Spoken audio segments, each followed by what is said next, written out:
I hope that you are seated comfortably, with the light turned down and the curtains drawn.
Somebody there?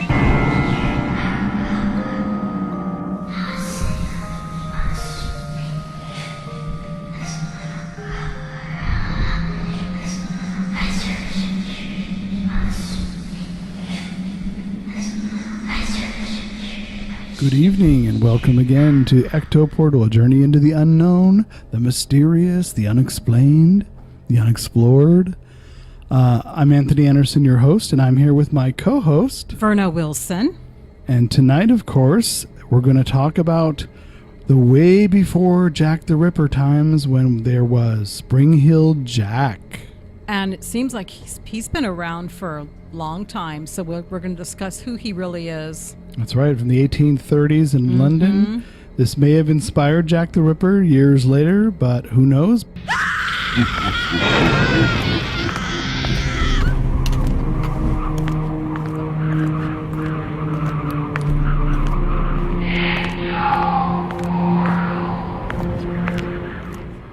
Tonight's show, we delve into the London legend of lore that is Spring-Heeled Jack. He is a mysterious figure from the early 1830s in London. There were several attacks on different people. Different people had different descriptions of him. And let me just start out by reading some of that, just so we can get the early origins of him. Okay. In late 1837, a ripple of panic began to spread around Clapham in South London. Something terrible was lurching out of the fog and attacking local residents.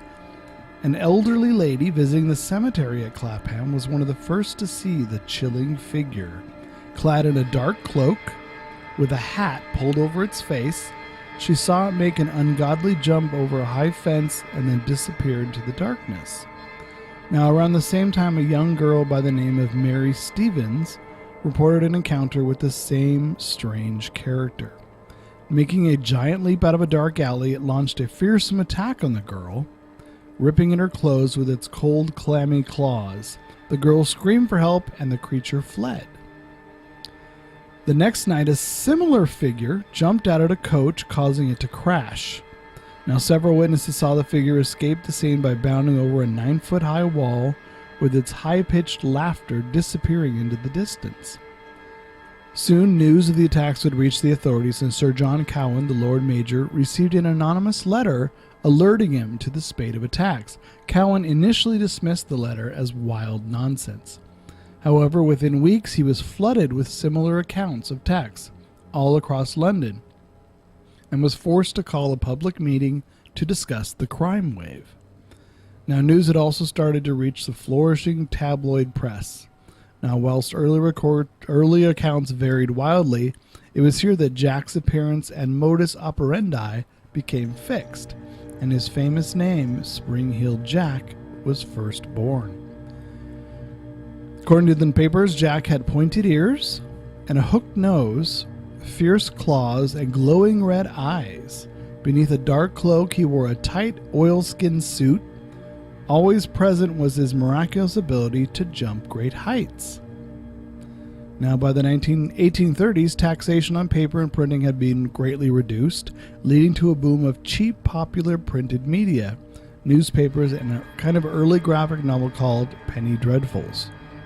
These publications were hungry for lurid tales of crime and horror, and the stories of Spring Hill Jack immediately caught their attention. It was in the Penny Dreadfuls that Jack became an early kind of Victorian supervillain. His abilities and appearance were massively exaggerated. He now leaps over entire buildings. Sometimes he could even fly. His eyes glowed red and he could spit blue fire from his mouth. Meanwhile, the real Spring Hill Jack was about to make his most famous and well-documented attack. In a well-to-do London home's in the East End, in February 1838, teenager Jane Alsop answered the door to be greeted by a shadowy figure. "I'm a policeman. For God's sakes, bring me a light, for we have caught Spring Hill Jack here in the lane." Fetching the man a candle, Jane was startled by his strange appearance. Suddenly he flung off his cloak and started to attack the girl. His eyes glowed red and he spewed blue flames as he clawed at the girl's clothes with his metal talons. With the help of her sister, the girl eventually managed to free herself from Jack's grasp and retreated to the safety of the house. Now, whether Jane had exaggerated the outlandish aspects of Jack's appearance, perhaps influenced by press accounts, it's lost to history, but the police and the magistrate treated her report as a real attack. Now, what's interesting... And those are all in the records, too. Yeah, these are definitely in the records. I mean, obviously, like they said, a lot of newspapers, there was a lot more newspapers, Penny Dreadfuls that would elaborate on these reports. Some of it was sensationalized, but then you think about it, these people didn't know each other, and they all had the same description, and they were all different years, different months. I mean, there's different. The descriptions can vary. Yeah. Because I know I was reading some where some thought it would look like a white bear. Others thought, there was just different aspects of it, but they all say similar things, like it could leap great heights. Leaping. Yeah. The claws are always there, cutting up. Yes. Whoever the victim is, it would slice up their clothes. Eyes glowing red, which I thought was interesting. Yeah. And then the blue flame. Now, I noticed the blue flame came out after the Penny Dreadfuls and stuff started to report that. Right. But people, again, reported seeing the blue flame shoot from his mouth. Okay, that's, who knows? I mean... Who knows? I mean, it maybe depends on what day it was, the weather, what he looked like, and what type of what he looked like, and what type of weather it was, and how sometimes a shadow or something could look different in color, or a shadow figure or something like that. It could vary different. So that could be where the blue flame came from. I thought it was interesting when he came to the door for that woman that said, "I need a light." Right. "I'm a policeman. I need a light quickly." Mm-hmm. You got to think in the 1830s, you're all gas lamps, candles. I don't. Candles probably then. Candles. Yeah, I don't think you were gas lamps yet. So you wouldn't see the person very well at the door with unless you had a candle in your hand. You would see a shadowy figure. So the fact that she went and got a candle, and when she came back, she saw him and described the red eyes, the claws, jumping high, and trying to attack her, and then her sister pulled her in the house and shut the door. Right. It's just interesting that, who knows, maybe because there's lack of light, people think they see things differently. It would be hard for somebody who's not used to that kind of light to make something like that up. And people didn't report stuff like that unless they were really, really sure, because nobody wanted to be thought of as a nutcase back, reporting, that they're seeing things. And there probably were nutcases and serial killers that we just didn't know about them because nobody documented them. Nobody wanted to. I mean, you could, back then, you had to be very careful. You could be thought of as nutty for a number of things. It's interesting because some of the attacks, of course, were in East London, where Jack the Ripper's neighborhood was. That is interesting, and the fact that most of the victims were female and young women. And that's about 50 years span between Spring Hill Jack and Jack the Ripper. Now, I noticed Jack is like a general term, like murderer Jack. Mm-hmm. So Jack the Ripper, Spring-Heeled Jack, it was a common phrase in England to describe a ruthless murderer or some attacker. I don't know. Could it possibly have inspired Jack the Ripper? Because you got to think, Jack the Ripper, they said, could have been a medical doctor because he carved out organs of some of his victims, right? Sliced down their chest or and whatever. he was probably had training as a surgeon back then. Yeah. So, and if this guy has metal claws, I mean, obviously he's just slicing, but you got to wonder, is like, well, that worked. This guy was around forever, and you still hear about him. Maybe I could do something similar. Which, of course, you have to be a real psycho to want to imitate that, but. But there's a lot of psychos out there. Yeah, it's like, well, if that's your influence, then you probably shouldn't be out in the streets. But unfortunately, he was, and nobody's really ever solved that case. But you got to wonder. I mean, you'd be afraid to go out at night, I would think, knowing these attacks are happening around. Well, I bet you anything, the majority of the population really didn't even believe it. Well, especially once the Penny Dreadful set in, they're like, "Oh, that's just made up. It's just to scare people." We read and we hear a lot of things in the papers today, but we still go out and we still don't think it's going to happen at every single corner that we turn. So I bet you half the population probably didn't believe it, and these were very isolated incidents as well. Yeah, I mean, they did happen in different areas, and the attacks and the encounters did happen over different distances over time, but that was over time. Right. But in the beginning, it seemed to be just around this area of London. And it was serious enough where they actually had a meeting trying to figure out what was going on and how to stop it. Right. Because they felt that there might have been there might be some harm involved. There might be some crime involved if it kept happening. Yeah, this guy. Okay, let's see. Indeed, despite the seeming supernatural qualities Jack possessed, John Cowan, the Lord Mayor, and the Metropolitan Police were certain the attacks were committed by a flesh and blood man. Now, there have been similar sightings in the weeks before the Jane Alsop case, and several culprits were suggested. A bricklayer named Payne was suspected, along with a carpenter named Milbank. However, no positive identifications were made. Now, one theory going around was that the attacks were committed by a bunch of decadent aristocrats for a wager, a bet. The idea that the debauched young aristocracy could be a menace to society was popular one at the time, especially in the working class popular press. The individual most often mentioned in the press, especially later in the 19th century, was the third Marquis of Waterford, Henry de la Poer. I read about that, and he was apparently a womanizer and kind of a troublemaker. Although known as the Mad Marquis for his outrageous drunken pranks and antics, he was also in London at the time of the first assaults. Now, could he be behind the mysterious attacks of Spring Hill Jack? So we're talking rich, young brats. Brats who had nothing better to do. Right, who go around attacking people. Who knows what they would use just to get a laugh, to see if they could do it. And people did play pranks like that. Who were they did? I mean, people who were well off and had nothing better to do did play silly pranks. But Absolutely. What gets to me about that is, how do they learn to jump so damn high? Yeah, that's what I wonder too. But then I was thinking about that when I was doing research for this.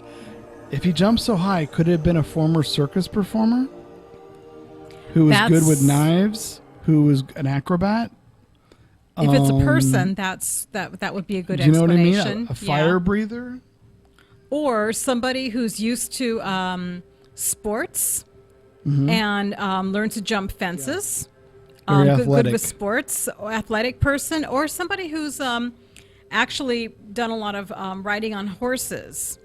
And has learned how to leap like a horse, or I don't know. I mean, obviously, it's hard for a person to know how to leap like just a horse good does. Agility or good reflexes. But they're probably good with their reflexes, and they've learned somehow. But I mean, the thought that the whole thing could have been just a prank. The whole thing could have just been a prank amongst friends. Like, let's keep these going. It's in the papers. We're have Penny Dreadfuls written about us. That's a long time prank, but you never know. Well, maybe not. Maybe they only did the handful in the beginning, and all it takes is a seed. Because if you have other attacks, people are going to think, oh, it must be Spring-Heeled Jack. So the cult of it, the idea of it, spreads more than the actual original attacks. And if it were a bunch of rich young brats playing a prank, they were not afraid of getting caught. No. Or they weren't afraid of doing harm because... Well, if that was the bet wager, too, let's see who can do this without getting caught. How far they can go. Maybe it was more than one. Maybe they each tried at different places, different attacks. Let's do this. Let's try this. You never know. And they were oblivious to the harm they were causing. Exactly. So now you have the police thinking it's not supernatural, even though they describe the red eyes, the blue flame out of the mouth, and the knives and the jumping. It must be a flesh and blood man that's doing this. So that's what the authorities have thought up until this point. They were trying to debunk the ghost, the entity phenomenon and go after a real person. Exactly. Yeah. It was a different time. It was a different era. Things were different. Attitudes were different. People were different. What scared people was different. We were just talking about how it was probably a lot easier to be scared then than it is now. Right. People are not necessarily going to react in a frightened way to someone who's in a crazy getup, laughing hysterically in front of you, other than, let me just call the police. Or what's the matter with you? What's the matter with you? Now, can you imagine Spring-Heeled Jack in San Francisco? Yes, I could. I think I probably have seen him. I was thinking about that. With all of the characters in San Francisco, in fact, there was a character on the bus when I was on my way over here. He kept taking off his sandals and showing off his smelly feet to everybody. Oh, see? And he kept saying, "Look, everybody!" He said, "These feet have gone everywhere." Now, see, Verna, we would call him Tenderloin-Heeled Jack. Because he's showing you his feet. So I had to turn my face away, and I looked at my phone, and everybody was just kind of going, "Oh my God, it's Tenderloin-Heeled Jack!" Yeah, his foot was dirty, and he was showing it off to everybody, and he's going, "Look at these feet! These feet have been everywhere!" And he was just going off about it. So like I say, you never know. Spring-Heeled Jack in San Francisco might have been overlooked. Yep. Yeah. Yep. Okay. Tenderloin-Heeled Jack. Yep. Oh, that's a good one. All right, let's go back to London in 1838. Yes, let's go back. Aristocrats were first singled out as the culprit in an anonymous letter to the Lord Mayor in 1838. Soon after, the Marquis of Waterford's name was first linked to the case. It's not hard to see why he had become a suspect. He was notorious in the late 1830s for his drunken vandalism, pranks, and outrageous behavior. Many of his hell-raising antics were widely reported in the press, especially the notorious incident in Melton Mowbray that gave rise to the phrase, painting the town red. After a day at the races, Waterford and his fox hunting friends vandalized the town center with red paint during a drunken rampage. The Marquis, a former boxer, was young and athletic at the time of the sightings and could have matched Jack's less outlandish physical exploits. So that's where the saying comes from. I always thought the saying applied to Linda. Exactly. He was also said to have had a cruel streak. It did not seem much of a stretch to suggest that he could also be behind the Spring-Heeled Jack attacks, perhaps an idle bet amongst his group. In 1880, E. Cobham Brewer, author of Brewer's Dictionary of Phrase and Fable, named Waterford as Jack, although it's unclear as to what he based this on. He wrote that the Marquis used to amuse himself by springing on travelers unawares to frighten them, and from time to time others have followed his silly example. That's thus we were talking about the copycats. Right, the copycats, yeah. That would perpetuate the same figure. It's not necessarily the same figure, it's the story, the myth, the legend. So they try to duplicate it as much as possible. Exactly. Author Peter Haining wrote the most influential modern account of Spring-Heeled Jack in 1977. His book, The Legend and Bizarre Crimes of Spring-Heeled Jack, also named the Marquis of Waterford as the offender. However, the reliability of Haining's evidence has been questioned by some historians. Haining theorized that the Marquis had felt humiliated by bad experiences he had with women and the police. Along with his rich companions, he dreamt up the idea of Spring-Heeled Jack to get revenge. With the help of his friends who had experiences in mechanics, Waterford was able to construct special spring-heeled boots to achieve Jack's incredible leaping prowess. According to the Haining, to round off the horrifying effect, the Marquis even learned fire breathing. All of this just so he can be like spring-heeled Jack. Yeah, like I said, remember we were discussing rich aristocratic brats trying to come up with a way to raise hell and have fun. And on this case, if he hates the police, let's create this myth that scares people. With us, he didn't kill anybody. He attacks them and scares them. Well, it's funny how he talks about how he was humiliated by women, but what woman is going to actually stand for somebody doing that? I mean, if somebody came up in front of me and started acting like a fool and leaping up and down and start, of course I'm going to sit there and say bugger off, I mean, what does he expect? I know.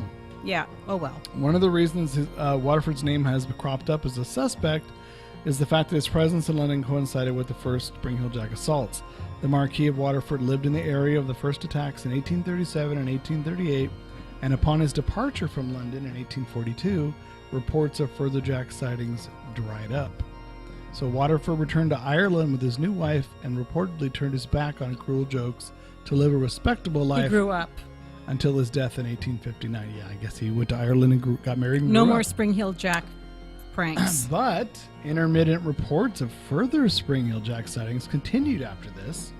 If Waterford was responsible for the early attacks, then as Brewer suggested, these later cases were copycats. Either copycats or maybe the real thing kind of came out after a while. Or it wasn't Waterford at all. It wasn't Waterford. It was the real thing. Yeah. He was just kind of trying to copy it. Exactly. One further piece of evidence to suggest the Marquis of Waterford may have been the original Spring-Heel Jack was reported the similarity between a crest spotted on Jack's chest with Waterford's coat of arms. One of Jack's victims... That would be a dead giveaway. Wouldn't it? Yeah. A young servant boy in South London household escaped an encounter with the monster with no more than a fright. He did, however, allegedly observe an elaborate embroidered crest on the assailant's costume, topped with the letter W. Could the W have stood for Waterford? Perhaps the Marquis had appropriated an old piece of family garb, complete with crest, to complete his costume. Now, the main issue with the identification of the Marquis of Waterford as Spring-Heel Jack is the lack of verifiable historical evidence to back it up. Right. Much of the story, fact or fiction, has merged into one over the course of countless retellings. By the end of the 19th century, outright fictions about Jack had been reported as historical fact. So now you got people reporting things that are made up. The Penny Dreadfuls in particular would gleefully exaggerate real attacks and even invent entirely new ones. Many of the supposed supernatural attributes of Jack also originated with these publications. Their version of fake news. Exactly. Penny Dreadfuls, the fake news of the time. Victorian London. Uh-huh. According to some historians, many of the facts linking Waterford to Spring-Heel Jack are almost certainly based on later fictional embellishments. The story of the servant boy observing the letter W on Jack's costume is not present in any contemporary newspaper report.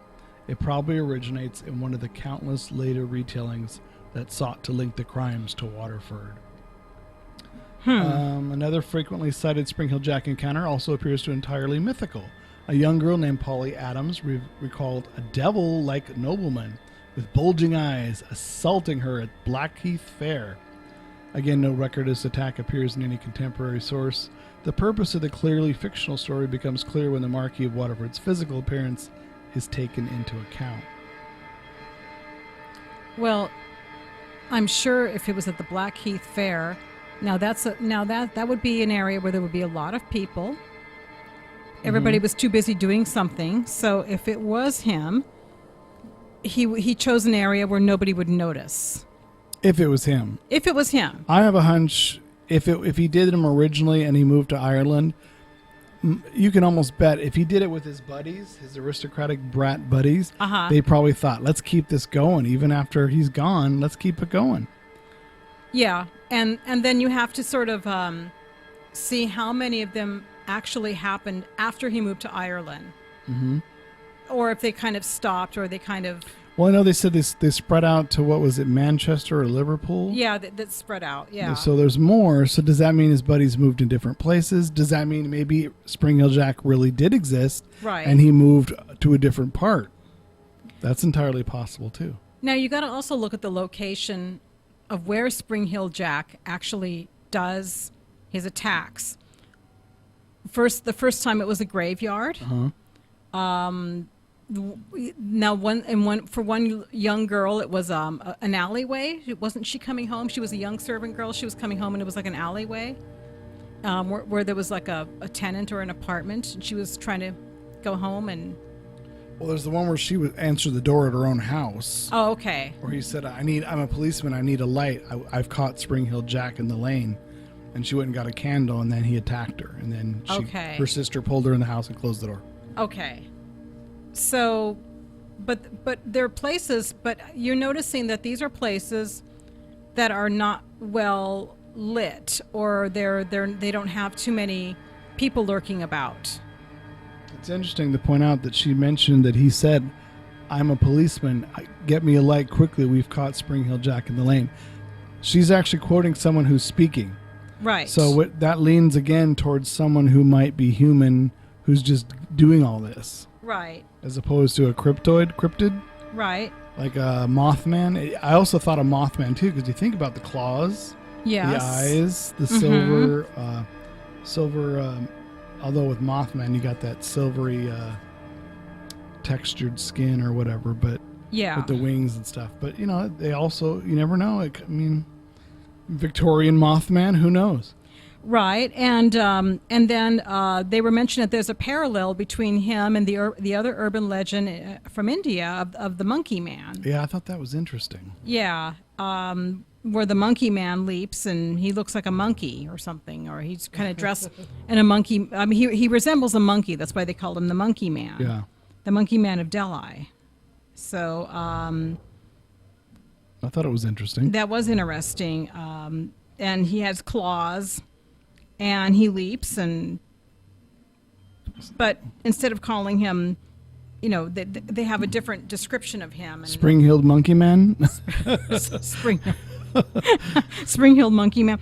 You found something contemporary, did you not, Verna? I did. So this happened actually in 2012. It was an article by Lauren May, and she appeared... appearing in Thursday, February 23rd, 2012 edition of Your Local Guardian, tells an unusual story about a family who, along with the driver of their taxi, witnessed a strange, featureless something moving at a blinding speed across the road ahead of them. Scott Martin, the father, described being en route with his family on the way from Stoneleigh. It was Valentine's Day, shortly after 10 p.m., when a dark figure with no features was observed passing quickly on foot in front of their taxi, and then leaping on it an estimated 15 feet over an embankment near the Ewell bypass. We didn't pay much attention until he started crossing over to our side of the road. The next thing, he jumped over the center fencing in the road and ran across our two lanes. On the side of our road is a bank easily 15 feet in height, and this figure crossed our road, climbed this bank, and was gone from sight all in about 2 seconds. All four of us were baffled and voiced our sightings straight away with the same detail. A dark figure with no real features, but fast in movement, with an ease of hurdling obstacles I've never seen. My last image of him was going through the bushes at the top of the bank. Never mind what I was about to say. Yeah, let's keep it clean. I was about to say maybe I had to go to the bathroom. Never mind. Alrighty then. So I don't know why I thought about that. Anyway, Mr. Martin said the driver of the taxi shared his fears as the mysterious figure made off. I'm not usually one to be freaked out by these sightings, and the cab driver was petrified. It's indeed a curious report, which one might imagine actually has been compared with the infamous Spring-Heeled Jack reports of the 1800s. Yet it would be obvious to the reader the description seems to bear more similarity to the very reports of the wild creature that pepper the more obscure areas of the Senior Jack's folklore than of the New Delhi Monkey Man or some of the other ones. So, again, it's... What's interesting is they just said a dark figure that you couldn't make out any details. I noticed they didn't describe anything else other than that. They didn't say knives. Well, he went too fast. They couldn't. But yeah, the only thing they noticed is that it was a dark figure and he leaped really high, but they didn't get close enough. They were in a taxi. That's true. Yeah. So I guess you'd see something like that if you would see the glowing red eyes or whatever, if there was any. Well, if you were up close, but I mean, in a taxi, it's kind of hard. I mean, unless you have to strain your head out the window or something. He had places to go, people to scare. He didn't have time to stop in traffic. Nope. And over an embankment, that's a pretty high leap. You could do a really cool Victorian horror movie with Spring Hill Jack, but nobody's really done that yet. I'm surprised there hasn't been any movies done that have him even a minor character. Well, I mean, Penny Dreadful, the TV series on Showtime, which takes place during this period. Yeah. They had him as a character in one of the shows. Oh, okay. But there's never been, that I know of, a movie that is about Spring Hill Jack directly. Well, any movie makers out there have any ideas? Yeah, if you guys want an inspiration, even for a contemporary character based on a legendary London figure of the Victorian age, here you go, Spring Hill Jack. Mm-hmm. Yeah, and I mean, there's plenty of literature, there's plenty of stories. I mean, he could be easily recreated, going with all of the details. Oh yeah, I mean, there's been nowadays. So much detail written about him. I mean, the glowing red eyes. I still, like we were talking about it off air, I don't know how you could really achieve glowing red eyes in the Victorian era if it was a getup. Mm-hmm. Like, let's think about that would be the hard. aspects of the getup itself. How could you do this in the Victorian era? Glowing red eyes. Mm-hmm. Spitting blue flame. I imagine, like I said, it could be a circus performer. You're spitting a lighter fluid or some kind of fluid and lighting it. That could be done because that's done in circuses. Yeah. Back then. Yeah. But the glowing red eyes gets me. I don't know how you would do that. Yeah, that would be hard to duplicate, and that time it would. And, I mean, the spring, you could be like athletically agile, or you could have the spring-loaded shoes to help you get over. Now, the costume, like with the cape or with the oilskin suit, that you can do. Yeah, that you could put together. Yeah, and the claws, horn, though, the metal claws, they would have to be pretty sharp if they're actually cutting the people's clothes. Well, they actually made gloves or stuff like that. Didn't they have stuff like that back then? I mean, only if you were, I don't know. Only if you had to buy them at special places, I guess. What would you use it for? Well, I would hate to think so. I would hate to think what you would use that for. But I wouldn't think you'd make them just to make them. I mean, it's not like there was a Freddy Krueger store where you could go buy a Freddy Krueger's glove. No, of course not. I mean... But that's an interesting simile there. I wonder if Freddy Krueger, if Wes Craven used the idea of the clawed hand. That's an interesting one. From Spring Hill Jack. Mm-hmm. I wonder if that was an inspiration for him for Freddy Krueger for part of that. Yeah. Or Jack the Ripper again would be another one. So you see his influence throughout different characters, but not necessarily the whole thing. Just different parts Pieces. Of him. Yeah. Yeah. Different parts. The leaping and spring. I don't know about that so much. Right. But that people think it might be a cryptid, similar to Mothman, or something that can't be explained. But if it's a cryptid, he dresses well, he can talk, knock on people's doors. So it's not exactly a primitive cryptid. You don't see Mothman coming down to the mall and hanging out and talking and then attacking someone. You know what I mean? So it's not like the same category, I think. No. I was joking again that if he was on the Muni bus or on San Francisco, he probably wouldn't get much attention, I hate to say. Yeah, the tenderloin, leaping, especially with... tenderloin heeled Jack. Oh, yeah. Well, yeah, I was talking about that other guy It'd on have the to bus. be the craziest person on the bus if that was the case, because there's usually more than one. Well, I mean, I'm just saying with the getup, with the oilskin suit, the claws and everything, everybody would just say, another weirdo. Okay. So he'd have to have the cape and the... Right, exactly. Now... I'm trying to think of what else I know I had some more thoughts about him. Now they just kind of... It's a terrible time for You him never to be see escaping. a costume of Spring Hill Jack. You never see a costume. Nobody does Halloween costumes of him. No. That'd be kind of cool, because Universal does their Halloween themed haunts every year in Universal Studios. They do different legends and learns. La Llorona. They did one of that. They pick different cultures. They should do Spring Hill Jack or mix him with Jack the Ripper. They should. It'd be cool to have a Jack the Ripper maze. Now you never know. Somebody in England might have done a costume of Spring Hill Jack, but it's because it's more of a British cultural character than it would be. If somebody American, in America, they would say, "Who's that? Spring Hill Jack?" See, well, I told you I said that until recently when I did the research for the show. I stumbled upon an article. I'm like, Spring Hill Jack, what is that?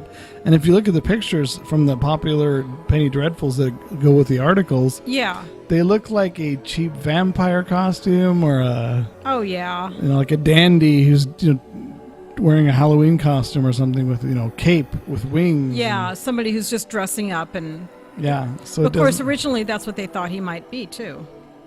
I guess they had to base it solely on the attackee's description of Spring Hill Jack. Right, exactly. The glowing red eyes, the sharp, cold, clammy claws, or whatever. Mm-hmm. Yep. And not once did I read that he had actually killed anybody. No, that I was wondering about, because when you were mentioning Jack the Ripper influence, I thought to myself.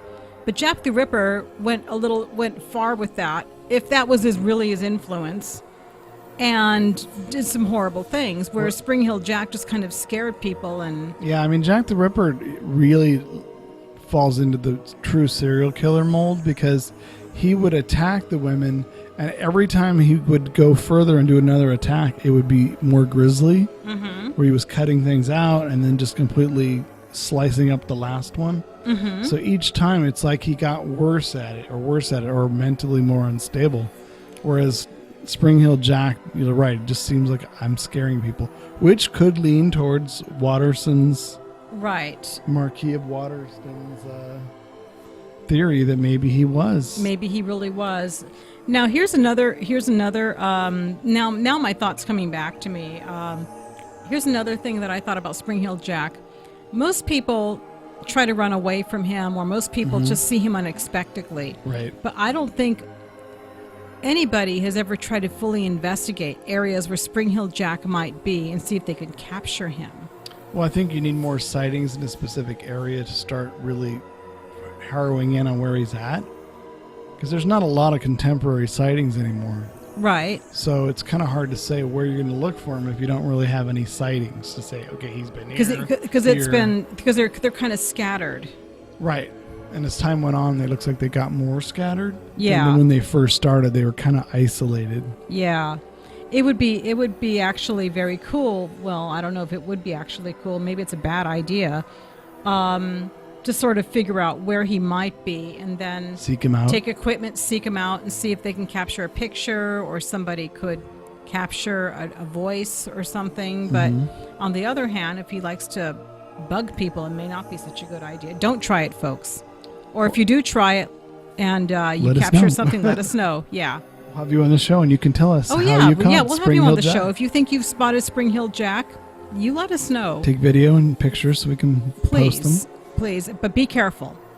Of course, be careful. But always be careful. Yeah. I don't know. Since the new craze is finding fairies now, by the way, I forgot to tell you there actually is a group looking for fairies now. And even with fairies, you got to be careful because they can be nasty little. They can be. I've heard that there's fairy colonies who are friendly, and then there's fairy colonies I've heard who are very hostile to people. So you got to be careful with that too. Mm-hmm. We went through the lore of Spring Hill Jack. Yeah, it was interesting. I think that I don't know of any other show that's actually talked about him. I'm sure there are some out there. There's a few podcasts that have discussed him as well. Really? Yeah, it's kind of like Krampus. He's out there. Have you found them? Yep. Oh wow! They're out there. I never have. So. But when we did it. This is our first time talking about Spring Hill Jack. So if we missed anything, let us know. And you've learned about Tenderloin Hill Jack too. So on the 19 Polk. Be careful. He's on the 19 Polk bus. He sticks his foot out and it smells. That's right. You'll smell him before you see him. And I guess we will see you next week. We'll see you next week, folks. Bye.